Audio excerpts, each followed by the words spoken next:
Welcome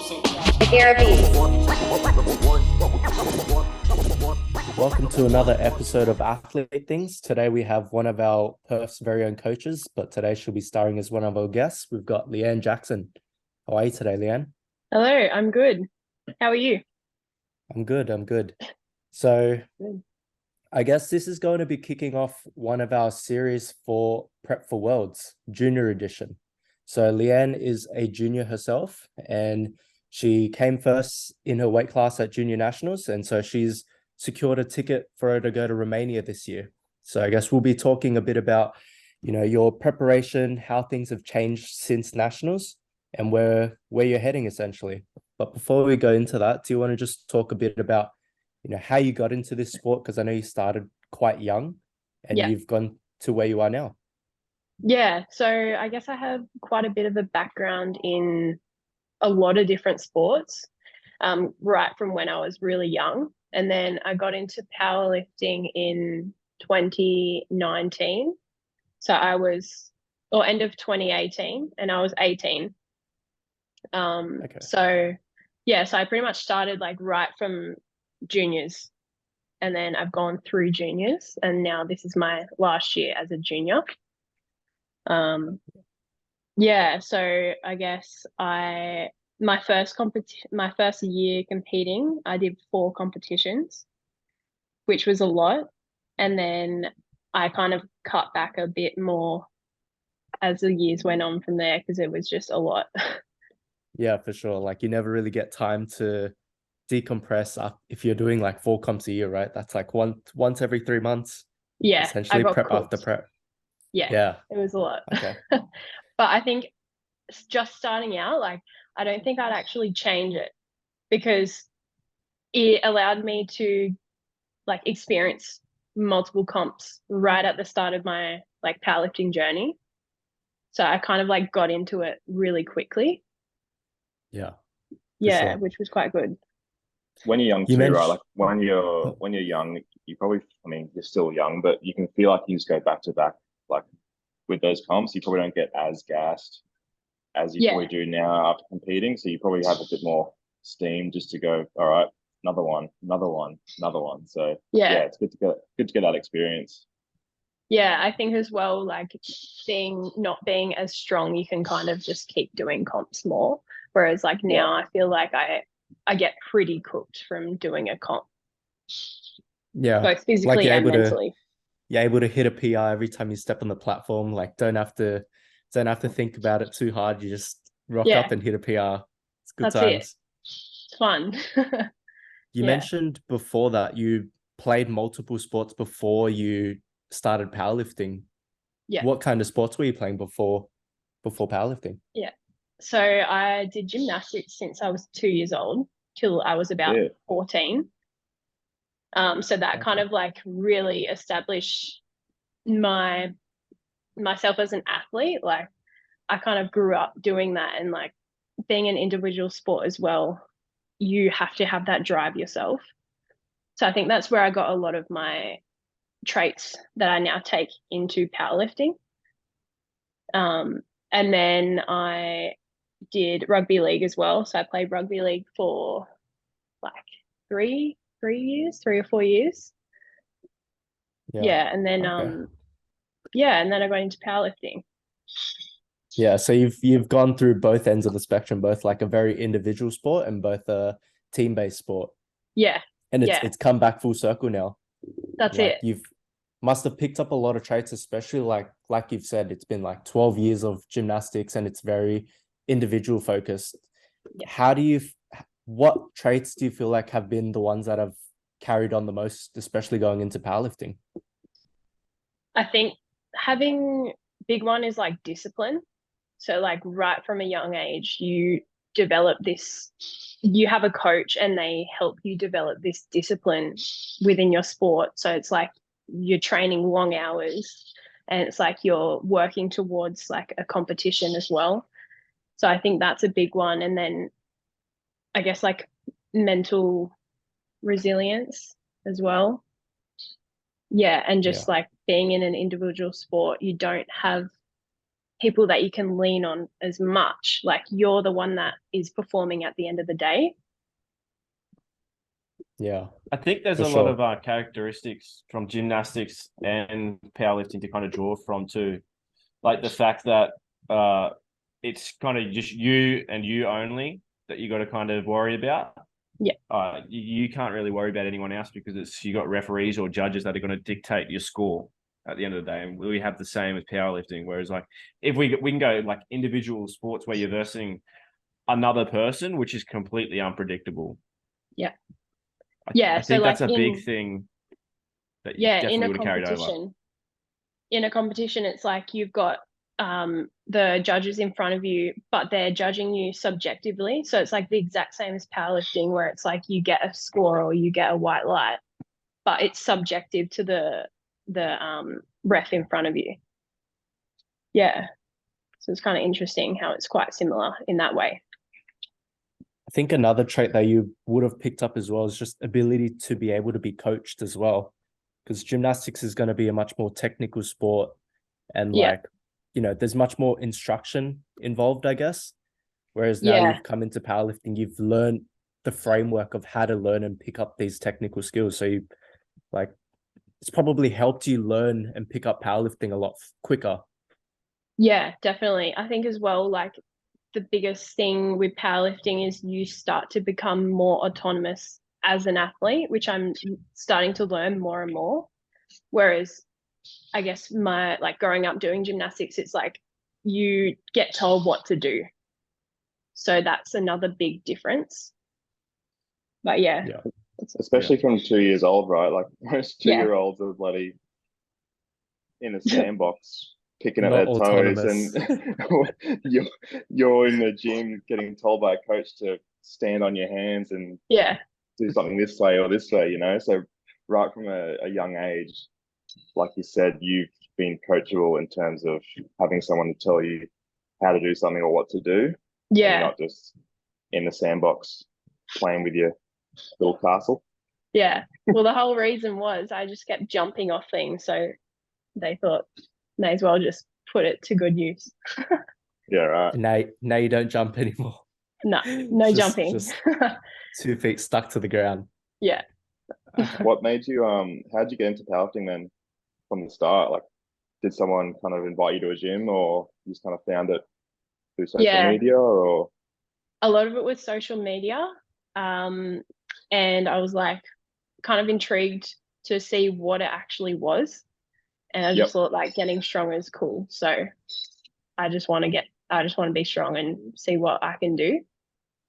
That's pretty much, Were you already doing like some gym work through rugby league or anything like that? Yeah. But it was all, well, most of it was on my own. So I was like programming myself like ridiculous amounts of volume, just doing stupid stuff like 10 by 10 squats and stuff like that. But yeah, anything works when you just start. Yeah, that's it. Yeah. Okay. I want to jump a bit further now, because you know, now that we're in 2023 and you've gone through, you know, I think 3 years of competing, is it about 3-4 years? Yeah. How would you reflect upon your most recent competition at junior nationals? It was interesting because I didn't really say much about it, but I got really, really sick the week, like in my taper.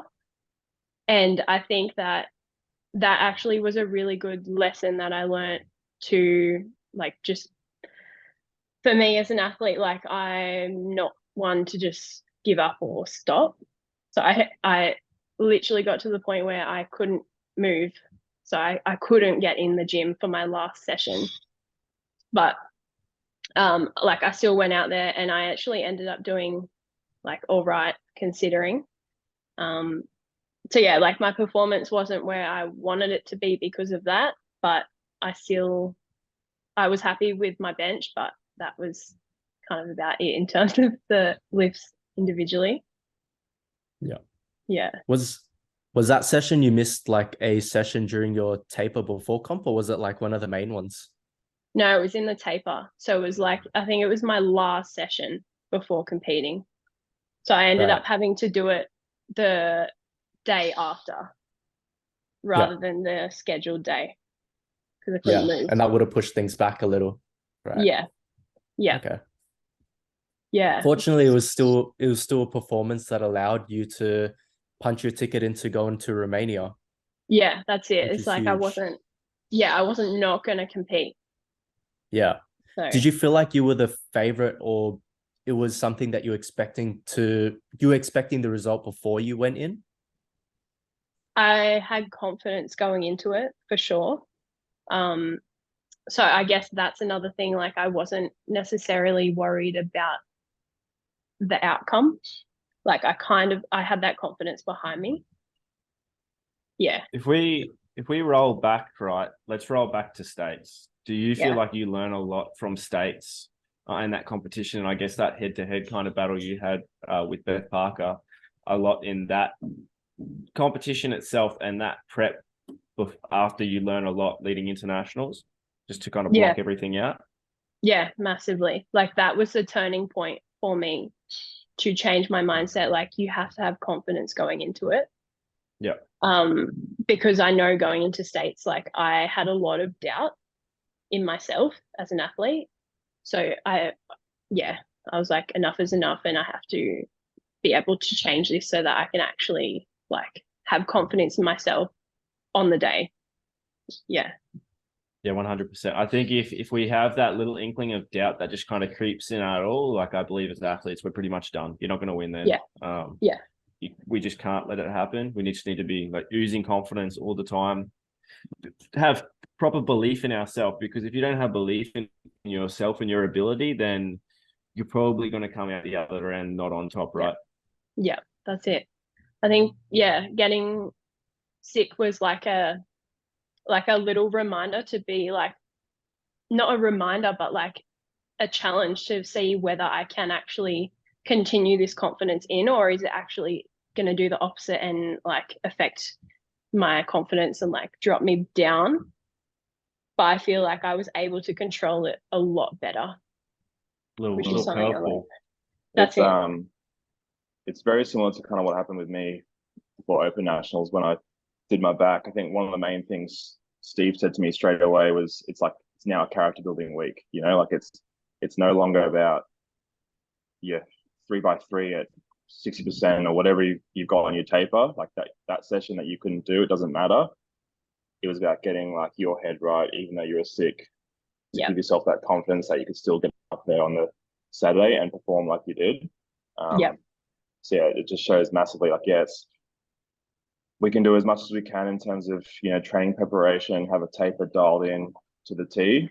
But if your head isn't right, like going into that day, for whatever reason, if you come down sick or you have an injury, then you're not going to be able to perform. So I think, having that shift in mindset from states where you had that battle, and then you kind of realize you need to have that confidence. And then, like you said, then coming down sick was that little reminder that, no, you just need to get your head right. And you got up there and did what you needed to do. And I think going into on that Sunday, I told myself, like, even though I'm sick, I'm not thinking about that at all.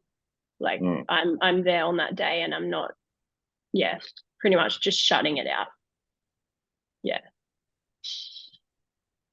So I guess you've seen like two ends of the spectrum, right? Like you've had both a competition within yourself, and then you've also had experience with like head-to-head competition. And to draw parallels with the previous sports you've had like gymnastics, where it's very individualized and there's not much you can do to control the outcome of the opposition. And then you've got rugby league, which is directly, head to head, and powerlifting somewhat in the middle, where it's like you need to be detached from what the other person is doing and do the very best that you can, and hope and trust that your coach is able to put the right numbers in, and the end result's the end result. Yeah. It is. I would say that gymnastics is pretty similar in that way, like to powerlifting, I guess. Like, being that individual sport. Unless you roll an ankle. Yeah, or break an arm. I don't know. You can do that in powerlifting, apparently. Yeah, true. Either way. Yeah. Yeah. I So think guess, that's probably the only difference is like powerlifting is very up and down and it doesn't change, whereas gymnastics is like, you can take the wrong step or something. Whereas that gets a bit harder in powerlifting because we practice the specific movements so frequently. Gets a bit harder to kind of mess that up. Whereas we can control more of the outcome through training and we know what our ability is. Whereas gymnastics, you can like overstep or something and you've ruined the whole kind of movement that you were doing. Or I'm not sure what they actually call it, but yeah. Yeah, I know what you mean. Yeah. so moving forward, is your next competition going to be straight into Romania? So I'm doing Perf Cup, which is in 7 weeks. And then after that, I'm pretty much just going straight into Worlds. Okay. And this is your first international competition. Has there been any like mental shift or the way you've perceived this upcoming comp in how important it is in your career? Well, it's actually interesting because I did Oceanias, but because of COVID, I couldn't go over to New Zealand to do it. So it was still in Australia, which I think the flying over and like the whole different environment is a massive factor to consider. Like that could potentially change your performance. So I think that's a big one, is figuring out how I can keep that within my control as best as possible. So like, looking at the time zones, all of that kind of stuff, like what food is available, those kind of things. Yeah. Food's a tough one. Like culture's different. Don't even know what supermarkets are going to be there. Opening times as well. Like I think when I visited Commonwealths for NZ just to coach, they had their copy of Woolworths, but like the times are just so different. It's like, bro, I'm not used to having the Woolies close at like 9 p.m. or even compared to Sydney and Brisbane time, like it's different. So going to another country, like it just throws a lot of things off. Yeah, it'll be very different in that way. So I think that's a big one. Yeah, is to control that. Yeah. But, have you given it much thought, the comp in general? Not like I've thought about it, but I think that for me, it's more about week to week and doing what I can, like in this session coming up, or, what can I do this week, next week, so it all kind of has like a flow on effect rather than just focusing on like that one big goal and being like kind of like looming in the distance. It's more like adding up the smaller goals and the smaller wins to keep building that confidence as I go in. Yeah, for sure. Very much in the moment. Compounding effect. Yeah.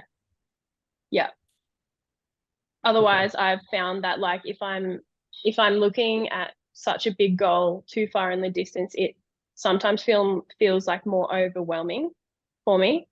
So rather than thinking of that, more letting it come to me, then that works better for me as an athlete. How are you finding training and living up in Brisbane now compared to in Sydney? It's good.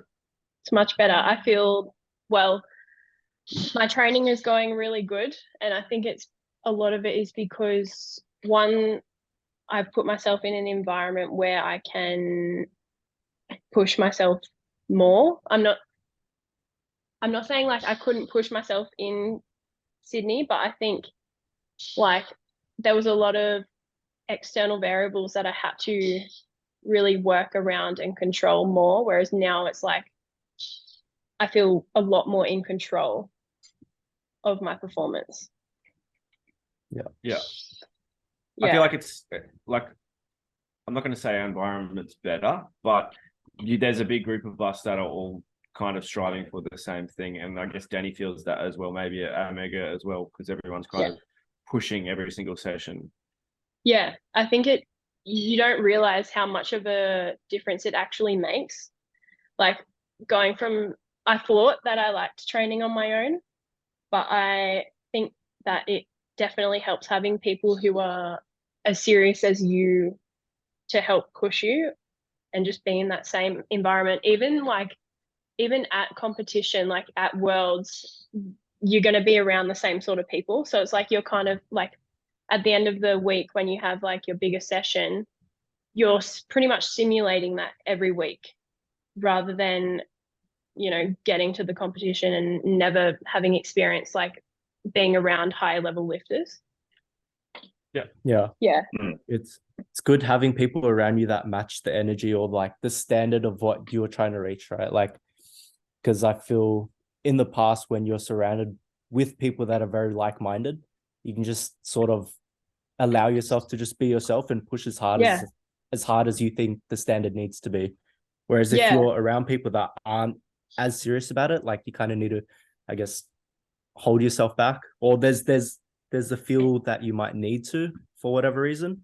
Yep. It's really important to have that culture around you. Go on, Leanne. Yeah, I've felt that. Like sometimes, like it's great that having like different gym environments, and obviously not everyone is prepping for Worlds, but I do think that it really helps having people who are also doing that at the same time as you, because like you said, you can like lean into that rather than feeling like, oh, I guess I've had this feeling before where I'm like, I don't know, people aren't like pushing to the same sort of level as me in training. Yeah. Yeah. I think just overall, like having all these people in the same room that have a genuine interest and care for like the sport and for powerlifting and their own training too. Like no matter how like big or small the goal is, there's just that energy in the room where, you know, everyone's just doing their own thing and they're so focused on their own training and their own like progress and performance. And then it's just that kind of like cohesion where everyone's on the same wavelength. And I think that's pretty powerful too. Because then, like you said, like you don't, like what Danny said, you don't feel like you have to kind of hold back or, you know, not be yourself in terms of your own attitude towards training. Yeah, you can actually like lean into what works best for you as an athlete and how you like to like hype up or whatever it is. Yeah. Yeah, feeding off everyone else's energy, right? Yeah, but then also like staying in control of your own performance, like how you like to approach it as an athlete. So I'm finding that like also being here, in a way I approach it slightly different, like how I like to hype up or like get, you know, focus for a lift might be slightly different, but also being able to control that in an environment where people are get aroused differently. Yeah, which would be the exact same as at Worlds. Yeah, 100%. Yeah. Culture's very important, as I've picked up. Like, although powerlifting's an individual sport and you're doing your own things, like whoever you're surrounded by it's very influential on the way you come in session to session, and could even drive like the way you rock up to the gym as well. It's like, oh, like I know this person in front of me is like doing everything they can to make sure they rock up to these sessions like on point, so I got to do the same, and I got to uphold that standard as well, so they don't get ahead of me. I got to do more. Got to do more. Yeah, that's how I am. I'm like, if this person's doing this and that, and they're ticking all these boxes, I'm going to do more. I'll find a way to do more. Yeah, for sure. I've got like, I mean, with James as well, he's always training at Omega and he's prepping for Worlds, like, and he trains hard. We're all training harder now, like with what Steve's been programming recently with like all these AMRAP sets on accessories, like we push it really fucking hard. And like, although that limiter is there, like you just got to hit, say, minimum 8 reps, we're pushing like 10, 15, 20 reps just because he's uncapped it. And it's because of that culture. Like I've had groups of people coming around to just like fucking one more rep. And like, and we're doing the same thing. We're doing the same thing there. So like culture is really important because, you know, if you've got people pushing you and supporting you, like sky's the limit. Yeah, that's the exact same as here. Like I found that to be a massive difference, just having those people around you who want to push you. Yeah, just helps. Like when you're on the pendulum squat. Yeah, that's the one. Squat on your back. Big squat on your back. No, but it does help though. Like, yeah, I guess especially like keeping it up each week. Whereas if you're on your own, like you still have that internal drive, but being able to keep that sort of intensity up every single week, it just helps having an environment that lets you do that. It's that accountability, right? Like, we all kind of train at the same time. I've seen you on that pendulum squat with those 4 or 5 kilo plates, and I know how many you can squeeze out. So if I'm on there, like, Steve's on there or Tom or whatever, and we're yelling at you, we know how many you can do. So like deep down, you're just going to do more because you know that we've seen you hit X amount of reps the week before. We all flock to that side of the gym. No, it's good though. My legs are sore for like 3 days after. Yeah. It's like, it's 1:30 p.m. on a Friday. Time to head towards the pendulum squat. Yeah, let's go over there. Yeah. It's good as well because like once no one's there, the standard that you got to hold yourself up to. And it's like, if I don't hold myself to that now, like it's just not going to show up. And I know what I'm capable of because these people believe in me. Yeah. I think filming things, it helps as well. Like you were saying, Steve, how like you filmed a lot of your stuff earlier on because it keeps you like accountable because you have like if you post it or whatever, like it just helps because you have to do it well. Yeah, posting stuff and recording it and then posting it's like I know I'm going to keep posting something, so I need to kind of perform at a high level all the time. It's like we get afraid to post, but I was like, I'm just going to keep doing it. Yeah, I like that, which I'm going to start to try and adopt as well. Hey, Danny. Indeed, got to post my training as well. Yeah. It's that accountability, right? Yeah. It's not just to showcase what we're doing at the same time, it's also like an accountability on yourself. Yeah. Right. Yeah, I like it. If we're going to touch on Perf Cup, are you using it just a stepping stone, or are you going to use this as a trial peak for what you're going to do into Romania? I think that going into nationals, we actually had it really good. Like me and Kelly kind of worked. I feel like we have quite a good peak and taper already, but I guess just refining it even more, and then more so for me to just get a really good comp under my belt, and then just keep that flowing into prep for Worlds. This one should be your best one from what I know. Right, from States, you put a lot of pressure on yourself, and there was obviously that doubt and that head-to-head battle, which obviously crept into your mind. The nationals, you got sick, and now this one's like, okay, let's have that quick breakout competition, build that confidence, and then just keep that confidence flowing all the way into Worlds. Yeah, that's the goal, I guess, is to just get like a really good comp under my belt, so then I'm like feeling really good. Yeah. But it'll be good. The energy of that gym is just going to be buzzing pretty much from March all the way till June, which is Open Worlds. And then when is Romania for you? It's at the end of October, start of September. Yeah. Are there any more juniors at Perth that are going to be doing Romania as well? Not directly in the gym. Yeah. But we have some around like that we obviously coach. Yeah, for sure. Okay. Just after Open Worlds, Steve and Sam just got to keep the energy all the way to October. It's been since nationals for me. You've seen me after nationals. I was highly embarrassed and very disappointed in myself, that performance. So every single day I wake up embarrassed still and just need to go and prove myself. So there's no way that we'll lose it. Never. It's also Never. no time too, because like, you know, the same thing for you, Leanne. Like we got to roll straight into States, and then Nats in February, and then punch another ticket to like Lithuania or wherever. Oh, you'll be open by then. But yeah, like there's just no time to waste. So like, I think like comps roll around so quick. You know, if you have like 12 to 16 weeks, that's not much time at all.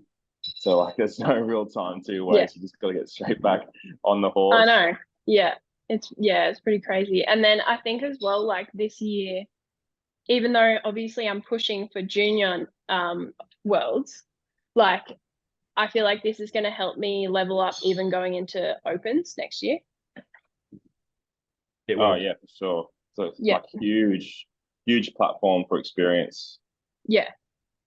In terms of like, you know, an IPF Junior Worlds, like anything under that will just feel pretty chill. Yeah. Yeah. It'll give you the It drive. will.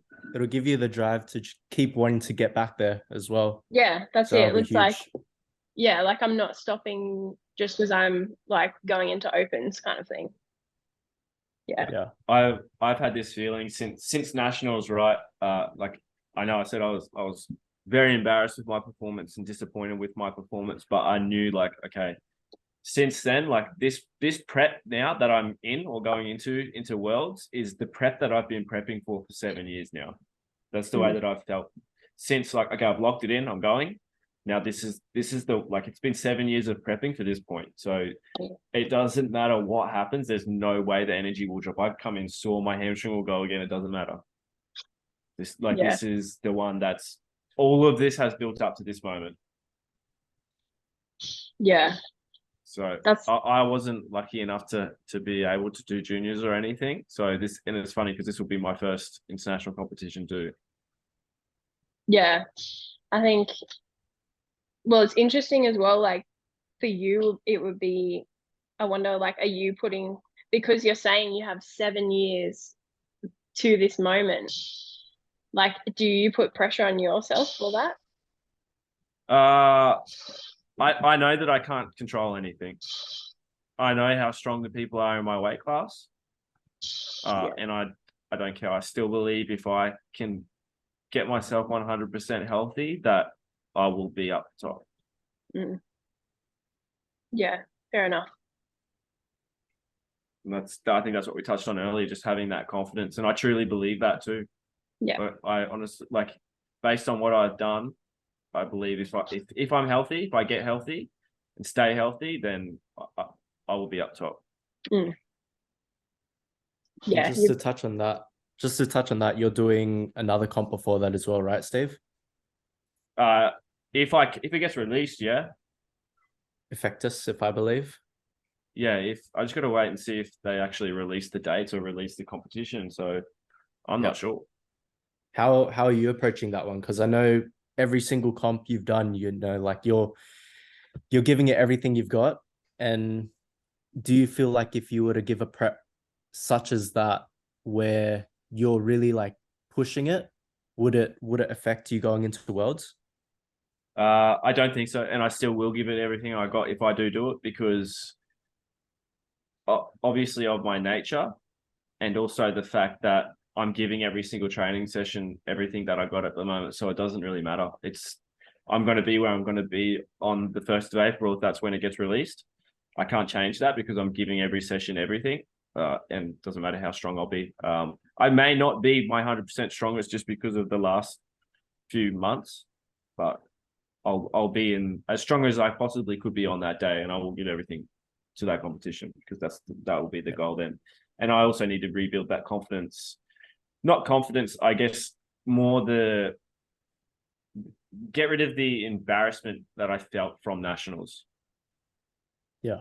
So it's a chance for you to like have a clean slate before you go into worlds and like leave that to the side, and then worlds is worlds.